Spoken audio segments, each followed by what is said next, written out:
മ്യാൻമാറിൽ ബോട്ടുകൾ മുങ്ങി അപകടം. 500-ലേറെ പേർ മരിച്ചതായി റിപ്പോർട്ട്.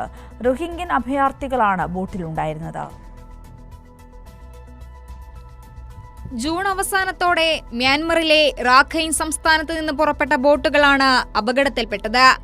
മൺസൂൺ മഴയും പ്രതികൂല കാലാവസ്ഥയും വകവയ്ക്കാതെയാണ് ബോട്ടുകൾ പുറപ്പെട്ടത്. ആദ്യ ബോട്ട് യാത്ര ആരംഭിച്ചതിന് പിന്നാലെ ബന്ധം നഷ്ടപ്പെട്ടെന്നും അതിൽ ഏകദേശം 250 പേർ ഉണ്ടായിരുന്നുവെന്നുമാണ് സൂചന. 280 പേരുമായി യാത്ര ചെയ്തിരുന്ന രണ്ടാമത്തെ ബോട്ട് ജൂലൈ 8-ന് മ്യാൻമറിലെ ഇരാവടി തീരത്തിന് സമീപം മറിഞ്ഞതായാണ് കരുതുന്നത്. മ്യാൻമർ സൈന്യത്തിന്റെ അതിക്രമങ്ങളെ തുടർന്ന് ലക്ഷക്കണക്കിന് റോഹിംഗ്യകളാണ് അഭയാർത്ഥി ക്യാമ്പുകളിൽ ദുരിതത്തിൽ കഴിയുന്നത്.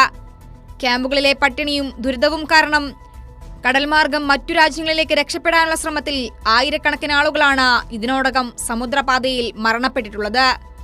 കടലിൽ കുടുങ്ങിക്കിടക്കുന്നവരെ രക്ഷപ്പെടുത്താനുള്ള സംവിധാനങ്ങൾ ശക്തമാക്കണമെന്നും മനുഷ്യക്കടത്ത് സംഘങ്ങൾക്കെതിരെ കർശന നടപടിയെടുക്കാൻ അന്താരാഷ്ട്ര സമൂഹം ഉടൻ ഇടപെടണമെന്നുമുള്ള ആവശ്യം ശക്തമാണ്. അതേസമയം അപകടത്തിൽ എത്ര പേർ മരിച്ചുവെന്ന കാര്യത്തിൽ സ്ഥിരീകരണം വന്നിട്ടില്ല. News desk, Kairali news.